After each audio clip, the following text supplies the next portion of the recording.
سلامونه او ستړي مشئ. زه شاپور بختیار یم او تاسو مسیر ګورئ. نن را سره په خپرونه کې د افغانستان د اسلامي امارت د ملي دفاع وزارت سرپرست وزیر مولوي محمد یعقوب مجاهد صاحب میلمه دی. ملتیا مو وکړئ. مجاهد صاحب ستړی مشئ. استودیو ته په خیر راغلی. خیر شکر مدن. مخکې له دې نه چې دغه نورو پوښتنو باندې راشم چې د ملي دفاع وزارت اړوند دي، یوه تازه موضوع چې د امریکا جمهور رئیس جو بایدن د افغانستان هغه شتمني چې هلته کنګل وه دی په یو شکل باندې ډیره برخه یې 11 د سپتمبر قربانیانو په نوم ځانګړې کړې ده او پاتې برخه یې وایي چې خیریه موسسو ته ورکوو. لومړی ستاسو ځواب یا غبرګون په دې اړه باندې څه دی؟ بسم الله الرحمن الرحیم. واقعا دا فیصله د دوی چې کله ما ولیدل او زه خبر سوم ډېر منفي تاثیر یې راباندې وکړي او دا ډېره یو ظالمانه پرېکړه ده چې په هیڅ صورت هیڅ یو افغان ته دا د منلو وړ نه ده. بلکې کله چې موږ مطبوعات تعقیب کړي دي په خپله امریکایانو هم دا پرېکړه غندلې ده او د یو منفي عکس العمل سره مخامخ شوي ده. زما په فکر باندې دا خو یو ظالمانه اقدام دی چې د افغانانو د شتمنۍ په هکله دوی داسې تصمیم نیولی دی او غوښتنه ورڅخه کوم چې پر دې پرېکړه او پر دې فیصله باندې د سره څخه غور وکړي. ډېر ناوخته سوی دی پر دوی خوارانو. 20 کاله تېر سوله، اوس دوی هغه کسانو ته دغه ورکوي په اصطلاح یا دیت یا تاوان ورکوي. نو دا ډېره ناوخته او بې ځایه پرېکړه ده او بل په هغه مسله کې افغانان بیخي ښکېل نه وه. بلې هغه کې یو افغان و عربانو تقریبا په هغه مسله کې. نو دوی تر اوسه دا نه ده ثابته کړې چې په هغه کې افغانان ښکېل وه که نه وه. نو برید چا کړی دی او څه وخت سوی دی او شتمني د چا څخه د چا کنګل کیږي او د چا پیسې ورکول کیږي، دا ډېر یو غیر منطقي کار دی چې په هیڅ صورت د توجیه وړ نه دی او موږ یې ردوو یې. تقریبا شاوخوا 6 میاشتې کېږي چې اسلامي امارت په ټول افغانستان باندې حاکم شوی دی. تاسو د ملي دفاع وزارت سرپرست وزیر یاست. په دغه 6 میاشتو کې لویو لاسته راوړنې مو څه دي او د ملي دفاع وزارت اوسنی وضعیت څنګه ارزوئ؟ موږ خو چې کله د فتوحات راله او اسلامي امارت حاکم سو، نظام حاکم سو دلته، په هغه وخت کې زه دفاع وزیر نه وم بلکې د اسلامي امارت مرستیال په حیث باندې دلته د ټولو ادارو څخه مې نظارت کاوه. دلته یو ډېره غټه ګډوډي راغلې وه منځته، ځکه ډېر شیان داسې وه د دفترو د ادارو د وزارتو چې هغه یا چور سوي وه یا وړل سوي وه یا بې ځایه سوي وه، ځکه یو غټ تحول و چې رالی. په هر صورت چې کله موږ دفاع وزارت ته راغلي یو، په دفاع وزارت کې مو کار کړی دی، دلته پوج ټول د منځه څخه تللی و. نو د نوي پوج او د نوي اردو د رامنځته کېدو دپاره، د روزنې دپاره، د دوی د فعالیت دپاره، نظامي وسایلو هلیکوپټرو د فعالېدو دپاره موږ لاس په کار سو. تقریبا تر اوسه پورې موږ 40 طیارې هلیکوپټر او د نورې طیارې جوړې کړي دي، فعالې کړي مو دي چې اوس دا د پرواز ته آماده دي، پروازونه یې کړي دي او پاته سو 10 طیارې د فلحال تر کار لاندې دي، یعنې دا پرمختګ سوی دی او پاته سو تر 10,000 پورې د اردو ځواکونه موږ روزلي دي نوي. نو دا پرمختګ سوی دی او کم ثبت نام چې موږ کاوه د اردو دپاره تقریبا 80,000 ته رسېدلی دی. نو کار روان دی او دغسې نظامي وسایل چې بې ځایه سوي وه یا تخریب سوي وه یا دغه سوي وه، نو هغه موږ بیرته منظم کړي دي، ترتیب کړي مو دي. انشاءالله تعالی زه خو امید لرم چې په ډېر نږدې وخت کې به موږ یو پر خپلو پښو ولاړه اردو ولرو او ښه منظمه. او زما پوښتنه بله هم دا و چې افغانستان به یو ځل بیا د یو منظمې قوي اردو خاوند شي؟ انشاءالله بیخي دا قوي امید لرم او کار مو روان کړی دی پر دې باندې چې په ډېر نږدې راتلونکي کې به موږ داسې یو اردو ولرو چې هغه به پر خپلو پښو ولاړ او د خپل هیواد او د خپلې خاورې ساتنه به کوي، د هیچ چا پر هیچ چا باندې به تکیه نه وي او هیچ چا ته به ضرورت نه لري چې مرسته وغواړي ورڅخه. انشاءالله موږ امید لرو او هوډ لرو او عزم لرو او انشاءالله په دې هوډ او عزم کې به کامیابه کیږو که خدای کول انشاءالله تعالی چې ډېر پرمختګونه به ولرو. بله، که څه هم دغه پوښتنه چې زه کومه نظامي اسرارو کې راځي چې څوک نه غواړي فشا یې کړي، خو افغانستان به که داسې اټکلي شکل باندې وویو د څومره اردو یعنې تشکیل به یې څومره وي تقریبا؟ د اوس دپاره چې موږ کوم تصمیم نیولی دی یا د مشرتابه د خوا څخه موږ ته هدایت سوی دی تر 110,000 یعنی 110,000 کسانو پورې موږ تصمیم لرو چې اردو ولرو په لومړي پړاو کې. آینده به بیا ګورو د هیواد ګټو ته به ګورو او ضرورتونو ته به ګورو چې په څومره حد کې موږ مخ ته تللی سو او څونه اردو ته دا هیواد ضرورت لري. ابتدایي تشکیل مو تر دغه اندازې پورې په نظر کې نیولی دی چې اوس دا د کار روان دی باندې. بله آیا پخواني مسلکي افسرانو ته چې تقریبا د باندې هم روزل شوي وو ټریننګ لیدلی وو دوی ته به بیا چانس دی وي چې ملي دفاع وزارت په چوکاټ کې تاسو سره کار وکړي؟ همدا اوس کار کوي. یعنی په دفاع وزارت کې که تاسې راسئ وګورئ کارمندان تقریبا په 90% هغه پخواني کسان دي دلته زموږ سره کار کوي خدمت کوي هیچ چا ممانعت نه دی کړی او نه په منفي نظر ورته کتل سوي دي. او کوم کسان چې د تعلیم دپاره مثلا په تېره اداره کې مختلفو هیوادو ته تللي وه هغه هم کومو چې روزنه سرته رسولې ده فارغ سوي دي هغه موږ راغوښتي چې راسئ دروازې ستاسو پر مخ خلاصې دي هر ځای چې تاسو خدمت کولی سو موږ اماده یو چې د خدمت زمینه درته برابره کړو. او کوم کسان چې په تعلیم باندې اوس هم بوخت دي هغو ته مو ویلي چې تاسو خپل تعلیمي سلسله پای ته ورسوئ چې کله فارغ سولاست راسئ دا ستاسو وطن دی دا زموږ ستاسو د ټولو ګډ کور دی په ګډه به کوشش کوو چې آباد یې کړو جوړ یې کړو قوي یې کړو. بله څو ورځې وړاندې ما یو رپورټ واورېد او همدارنګه تصویر مو ولید چې 5 پیلوټان بهرني هیواد نه بیرته راغلل. دوی سره تاسو خپله اړیکه نیولې وه څنګه مو دوی قانع کړل؟ آیا د نورو کسانو د بیرته راستنېدو دپاره کار کوئ که څنګه؟ موږ د اولې ورځې څخه دا عزم او دا هوډ درلودی چې هیڅوک باید زموږ د وهمه څخه یا د پردیو په لمسون باندې د هیواد څخه ونه وځي. کوم کسان چې وتلي وو هغو ته مو په شخصي توګه چې رابطه مو ورسره سوې ده یا د چا په توسط مو ورسره سوې ده هغو ته مو بلنه ورکړې ده. په عامه علی الاعلان مو دا خبره کړې ده په ډاګه مو کړې ده چې هر څوک راتللی شي خدمت کولی شي دلته که په هوایي قواو کې څوک مثلا پیلوټ یا انجینر یا بل څوک هر مسلکي څوک چې د هیواده څخه وتلی دي هغه دې بیرته راشي انشاءالله موږ به د خدمت زمینه ورته برابره کړو. نو د دوی سره د مختلف لارو تماسونه نیول کیږي او نیول سوي دي. دا زموږ د دفاع وزارت د کارمندانو د خوا څخه په څوک سره په رابطه کې وه او دوی راله کله چې راغله د هوایي قواو قمندان صاحب ته ورغله هغه ورسره ولیدله دستي په وظیفه او په کار باندې وګمارل. بیا ما راوغوښتل د دې دپاره چې د دوی خپله هرکلی وکړم نو ورسره ومې لیدل ښه مجلس مې ورسره وکړي او دا وعده مې ورکړله چې انشاءالله تر پخوا به موږ تاسې ډېر قدر کوو او تاسې ته به ښه زمینه د خدمت برابروو او تاسې زموږ ورونه یاست هېڅ مشکل نشته. بله که څه هم مخکې تاسو په خپلو خبرو کې دا خبره ځواب کړه خو بیا یو شمېر محصلین وو چې هندوستان ته یا ترکیې ته تللي وو د زده کړو دپاره د هغوی د زده کړې موده چې دی هلته پوره شوی بیا دلته اسلامي امارت راغی. ځینې وخت کې داسې خبرونه راځي چې هغوی شکایت کوي چې موږ بې برخلیک یو امریکا نه غوښتنه کوي چې زموږ سره مرسته وکړه. ستاسو پیغام دغه خلکو ته څه دی دغه ځوانانو ته چې د تعلیم دپاره تللي اوس په هغه هیوادونو کې دی ووایي چې برخلیک مو نه دی معلوم؟ زما پیغام دا دی ورته چې موږ دلته زمینه ورته برابره کړې ده که څوک راتللی شي که څوک تماس نیولی شي رابطه مو پټه نه ده نو خپل مسؤلین لري را دې شي رابطه دې وکړي موږ بیا راوغواړو خپل هیواد ته دې راسي هېڅ د امریکا مرستې ته دې ضرورت نه احساسوي را دې شي خپل په هیواد کې خدمت یې وکړي موږ زمینه ورته برابروو هېڅ ستونزه هېڅ مشکل به نه وي ورته. بله یو بله مسله ده چې د اسلامي امارت راتګ سره بیا په دې تېرو څو میاشتو کې په ټولنیزو رسنیو کې داسې عکسونه او ویډیوګانې خپرېږي چې نظامي وسایط ښودل کېږي چې ګاونډي هیواد پاکستان کې دي یا د کوټې څخه عکسونه راځي چې دا نظامي وسایط. زما پوښتنه دا ده چې دا څنګه او د چا لخوا نه انتقال شوي دي اخوا ته؟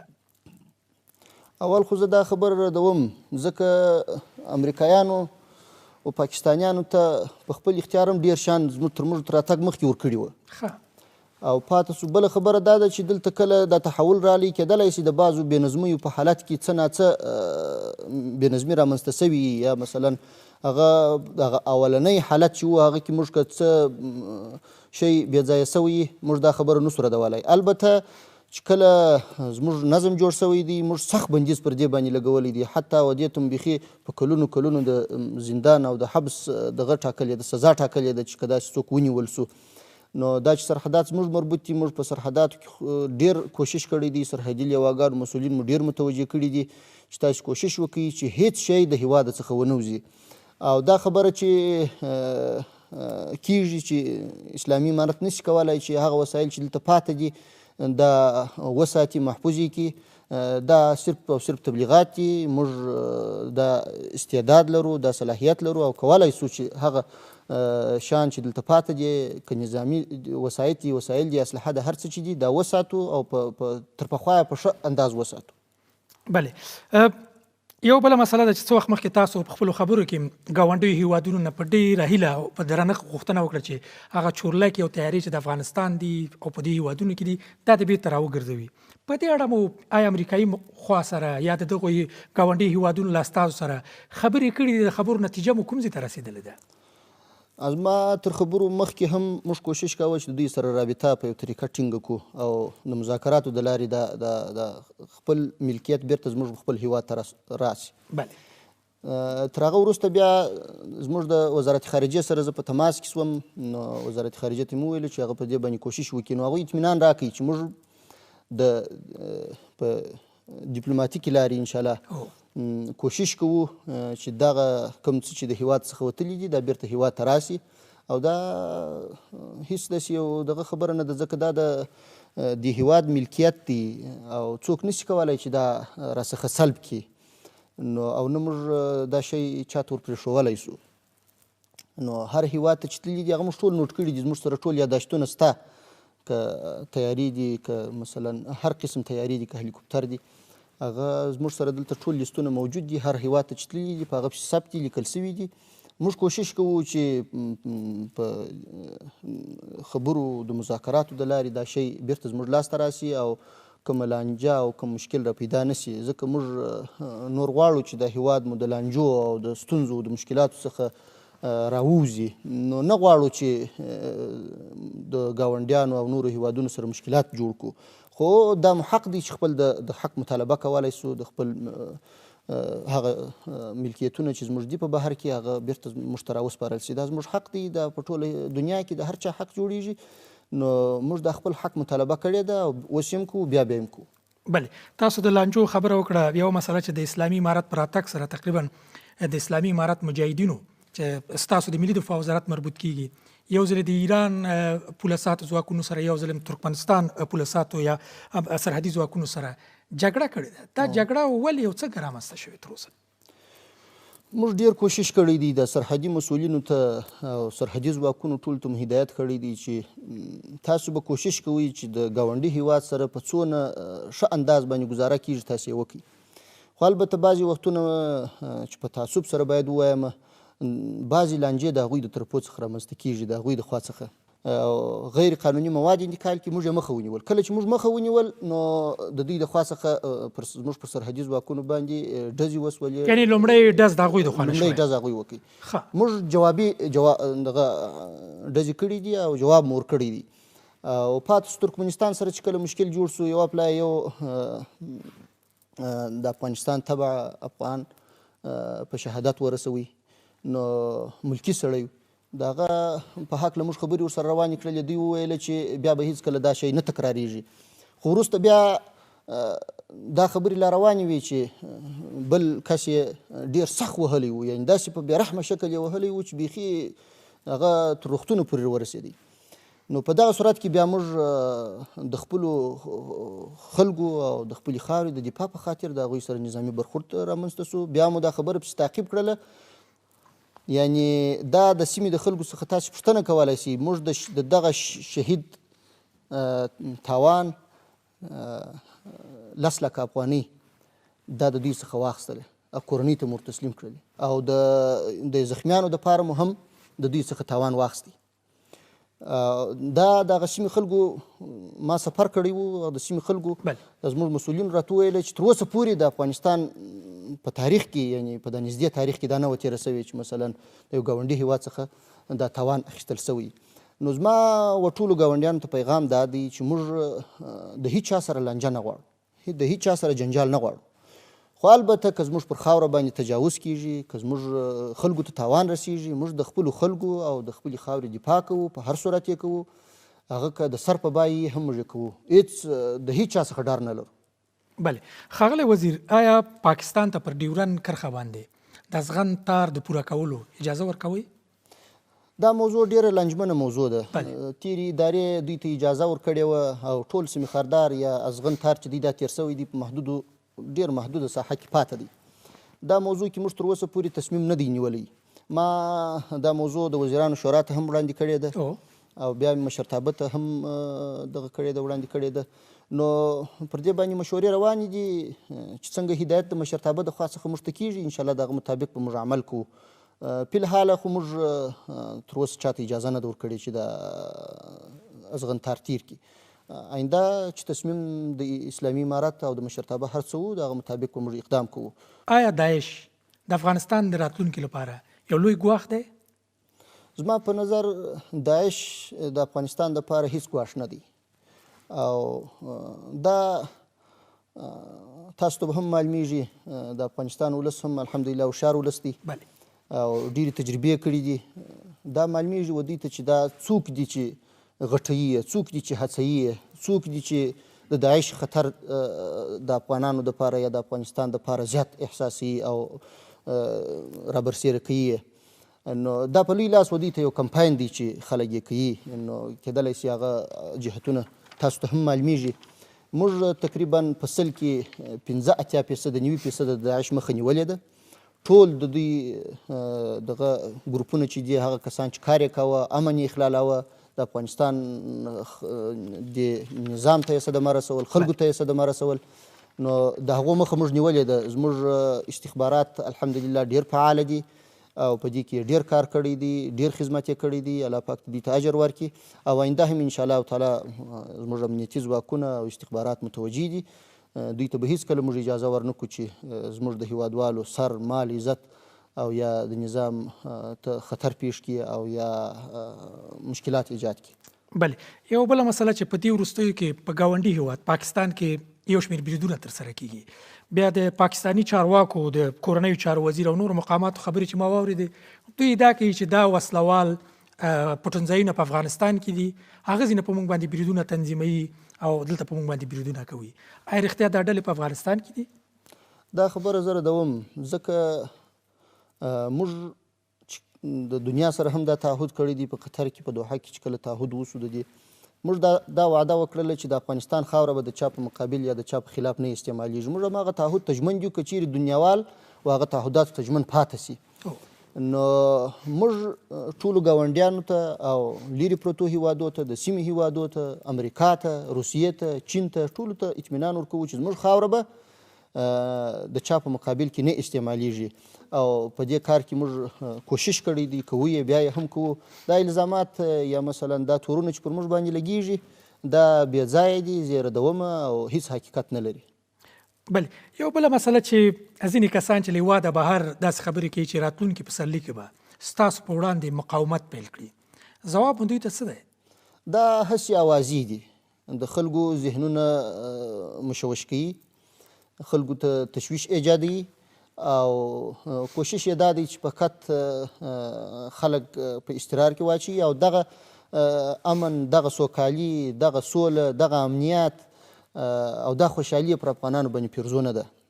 نو مختلف هیوادونه دي چې کمپاین کوي ودې ته. موږ به هیڅ چاته اجازه انشاءالله نه ورکوو چې هغه د هیواد امنیت اخلال کړي او یا دلته د نظام په مقابل کې ودرېږي. هر څوک د نظام په مقابل کې درېدی موږ به انشاءالله تعالی په نطفه کې خنثی کوو او مخه به یې نیسو. او زه هیوادوالو ته اطمینان ورکوم چې انشاءالله موږ په کار لګیا یو، اخته یو، کوشش کوو او ستاسو د امنیت او د دې خاورې د ساتنې دپاره، د ولس د ساتنې دپاره موږ شپه ورځ په کار بوخت یو او انشاءالله تعالی چې کوشش به وکړو چې هیڅ مشکل هیڅوک ایجاد نه کړي. بلې که څه مخکې تاسو اشاره وکړه چې په دفاع وزارت کې تقریبا تر 90 سلنې پورې پخواني کارکوونکي دي، کار کوي، افسران دي. څو ورځې وړاندې ما په یو بهرني رسنۍ کې د افغانستان د ځانګړو ځواکونو د قلوردو پخوانی قومندان جنرال فرید حمیدي په نوم مرکه واورېده. هغوی دا وکړه چې نږدې 2000 کمانډویان د اسلامي امارت د مجاهدین له خوا نه یا وهل شوي، شکنجه شوي یا هم وژل شوي دي. آیا دا خبر رښتیا ده؟ دا هیڅ حقیقت نه لري.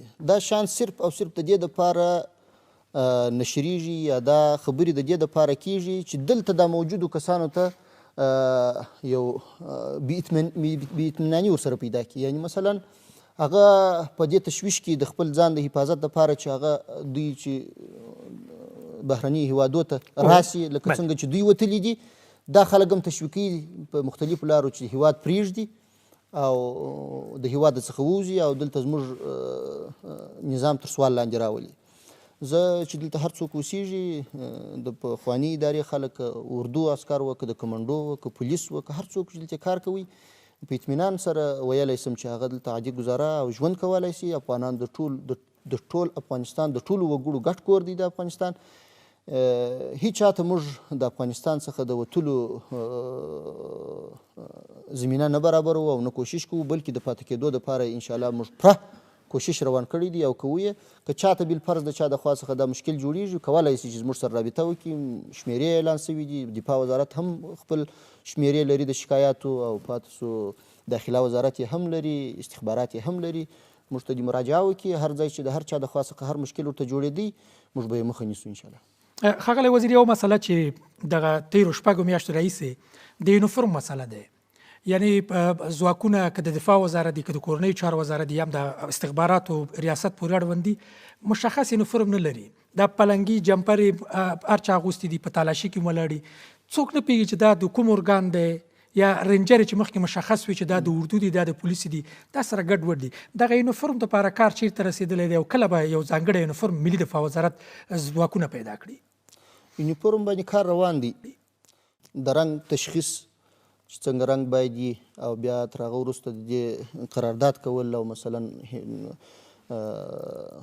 د یونیفورم ورته جوړول او عملي کول نو پر دې باندې کار روان دی. خو صرف مشکل دا و چې دلته موږ هغه وخت غواړو چې یو یونیفورم یو نظامي کس ولري چې هغه زموږ سره په مکمله معنا باندې مثلا ثبت نام یې سوی تثبیت رتبه سوی تعین بست سوی په هغه وخت کې بیا موږ دته یونیفورم ورواغوندو. پر دغه کار روان دی انشاءالله. په ډېر نږدې راتلونکي موږ امید لرو زموږ ټول وسلوال پوځ به مشخص یونیفورم ولري او د دغه ګډوډیو مخه به ونیول شي انشاءالله. بل یو بله مسله چې د اردو ځینې رینجرې دي چې هغه د رنګ د خوا نه مشخص چې دا د اردو دي یا د ملي دفاع وزارت اړوند دي. اوس د امارت ځینې مجاهدین یا نورو ډلو سره دي. څو ورځې مخکې یو تصویر خپور شو چې رینجر د ملي دفاع وزارت د پیکا امر باندې دی یو ډاکټر اختطافیږي. د دوی د راټولولو لپاره کوم پلان لرئ چې د ملي دفاع وزارت وسایط فقط د ملي دفاع وزارت مجاهدین یا عساکر استعمال کړي؟ بالکل. موږ د دې کار دپاره د اسلحو د مهماتو د وسایطو د حفاظت دپاره 3 هیئته ګمارلي وه. هغو خپل کارونه بشپړ کړي دي. اوس بل هیئت چې د مشرتابه د خوا څخه موږ ته په دې کې لارښوونه سوې وه چې دا هیئت به د دفاع وزارت وسایل اسلحه هر څه به دفاع وزارت ته سپاري. داخله وزارت به داخله وزارت ته سپاري همداسې استخبارات. نو په دې هیئت دپاره یو طرز العمل هم تیار سوی دی. په نږدې راتلونکي به کار شروع کړي او هر ارګان ته به خپل وسایل وسپارل شي چې د دغه بېنظمۍ مخه به انشاءالله ډېر ژر ونیول شي. بله یو پوښتنه بله ده که څه هم دا سیاسي دی خو تاسو هم په امارت کې په لوړ مقام کې هسې غواړم پوښتنه وکړم چې اکثره هیوادونه یعنی تقریبا ټول هیوادونه د دې غوښتنه کوي چې په افغانستان کې د ټول شموله یا همه شموله حکومت جوړ شي. ستاسو په نظر باندې د دوی هدف د ټول شموله څخه څه آیا د دوی خبره منئ که نه دوی تعریف بل څه دی ټول شموله نه؟ زه خو وایم چې زموږ حکومت اوس هم ټول شموله او افغان شموله دی. کېدلی شي ابتدایي حالات په کمه کچه نیمګړتیاوې به ولري. پر دې باندې کار روان دی. دا اوس که تاسې زموږ کابینه وګورئ ولایتونه داخله وزارت په چوکاټ کې وګورئ د دفاع وزارت په چوکاټ کې وګورئ د نورو وزارتو په چوکاټ کې وګورئ د افغانستان د هر کنج د هرې ژبې او د هر رنګ سړی به پیدا کړي پکښې کې. که چیرې د دوی هدف د ټول شموله او افغان شموله څخه دا وي چې دوی بیرته پخواني ناکامه څیرې غواړي چې په حکومت کې شاملې شي دا نشي کېدلی. ځکه هغو امتحان ورکړي او په امتحان کې ناکامه شول. موږ نه غواړو چې د خپل نوی حکومت اسلامي حکومت او دا حکومت چې موږ ژمنه کوو چې دا به دلته به اداري فساد نه وي دا به ژمن حکومت وي دا به د افغانستان ګټو ته ژمن وي دا به د دین او د اسلام ګټو ته ژمن وي. دغسې حکومت کې بیا د دغسې فاسدو کسانو ځای دا ناشونې ده. خو البته د افغانستان د هر قشر، د هر ولایت، د هر قوم، د هر ژبې کسان که څه هم په بعضو مواردو کې په بعضو ځایو کې کم وي، د هغو د زیاتولو او د افغانستان نور هم د دې حکومت د ټول شموله کولو دپاره جدي هڅې روانې دي چې انشاءالله تعالی دا کمې ستونزې چې په کومو ځایو کې لیدل کېږي دا به هم آینده کې ختمې سي او ورکې به سي او نظام به نور هم منظم سي.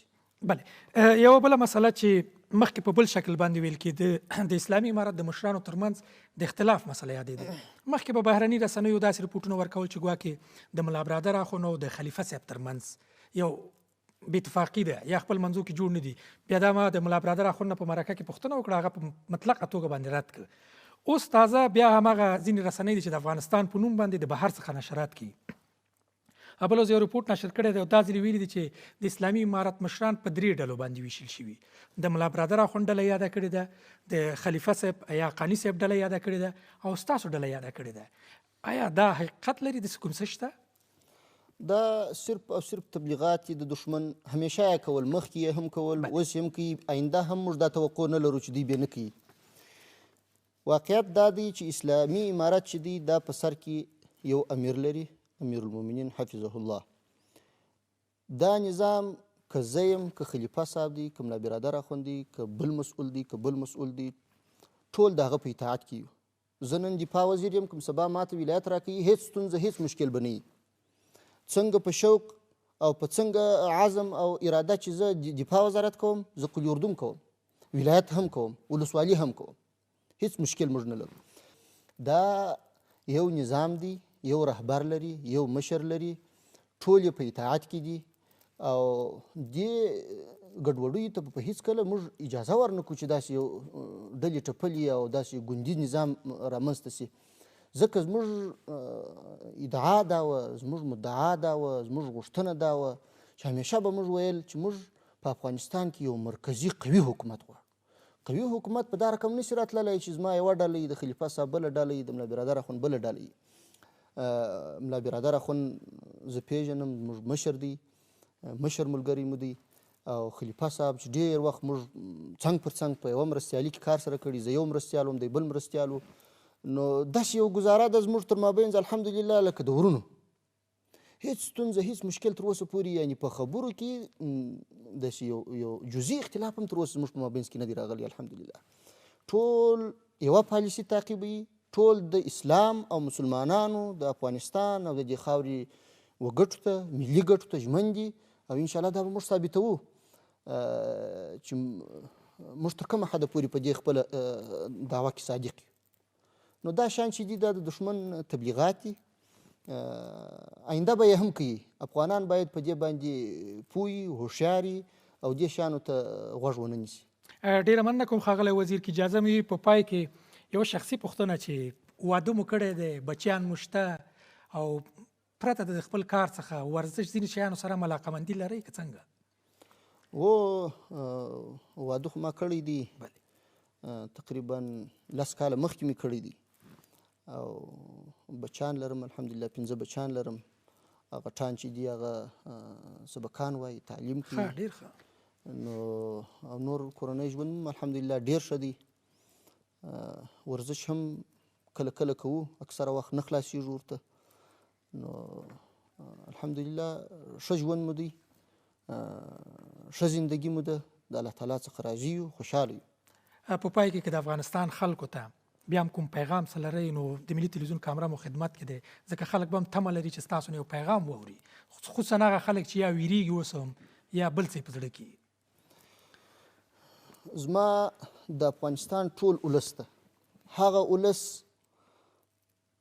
یا هغه کسان چې زما موافق دي یا د دې اسلامي نظام موافق دي، د دې امارت موافق دي، او هغه کسان چې مخالف دي، په مجموع کې و ټولو افغانانو ته پیغام دا دی چې بس دی، افغانستان دا ډېرې لسیزې په سره اور کې وسوځېدی، خلک شهیدان سو، کورونه ونړېدل، یعنی کم ظلم و کم وحشت چې په دې افغانستان کې ونه سو.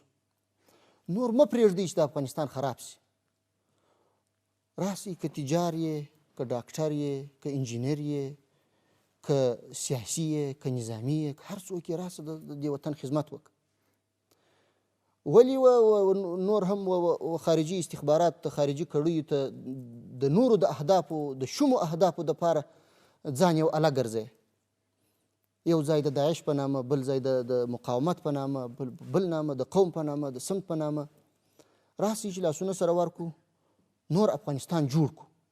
دغه امنیت، دغه سوله او دا نظام چې اوس راغلی دی، که خدای نه کرده تاسو د دې په مقابل کې درېږئ او مقابله یې کوئ یا اقلا ورڅخه تښتئ، دا به ناشکري زما په فکر باندې ډېره غټه ناشکري به وي او دا به د دې خاورې سره خیانت وي، دا به د دې نظام سره خیانت وي، دا به د ټولو افغانانو سره خیانت وي، هر څوک چې دا کار کوي.